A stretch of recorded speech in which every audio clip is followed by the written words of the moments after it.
నాకు కానరావేని ఎవరి కంట్ల పడకుండా నేను వెళ్ళిపోతున్నానే నువ్వు నాతో మాట్లాడలేని ఎవరితో మాట్లాడకుండానే వెళ్ళిపోతున్నానే నువ్వు ఈ లోకంలో లేనే అని నేను ఈ లోకాన్ని వదిలేసిపోతున్నానే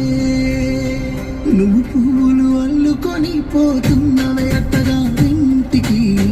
నే పువ్వులు జల్లుకొని పోతున్నానే కాలే కాటికి